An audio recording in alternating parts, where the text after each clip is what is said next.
For today's content video, gatipok na sad ang mga panalay sa dula sa basketball kaning mga varsity sa sindangan mga lodi. Grabe ang among kontra magud karong adlaw, palarong pambansa ragod. Kining is tamaraw, di matabas-tabas maong di pwedeng magluya ta karon. Gamiton gyud nato ang atuang mga Hokage moves ug mga ankle breaker diha.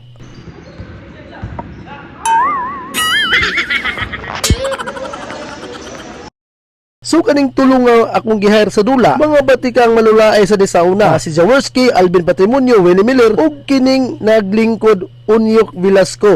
So kaning adula di ni basta-basta kay palarong pamansa versus Palagdas Team of Sindangan. So kaning dula actually tabla ra jud hinoon. Kay una pildimi, ikaduha daog ang kontra. Maong tabla ra jud. So human sa palagdula diri mi mo bawi sa kaon kaya among putahi karon pabuhi sa dugo mga lods. Kaning pork chop nga humba nga lami kaayo ug kining isa nga isagulag balatong. While gatag-tagad mi sa pagluto diha, istoryahanay mi sa among mga moves o dula ganiha. Kung giunsa namo paglusot ug pagdaog ug pagpildi ba.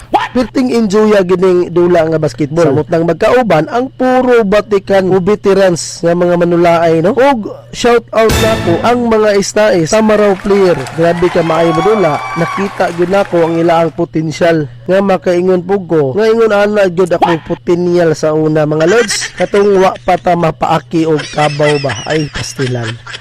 Alright, so enjoy sa mi sa panagkaon karon kay murag gipanggutom gipandusla na akong mga kauban. Mao man ni ilaang dula gyud kining kaon actually. Mao gyud ang ilaang dula. Alright, shout out diha ninyong tanan mga lods. Okay, hukad ta, hungit ta. Let's go bulan sa panagkaon. Nice. Yahoo!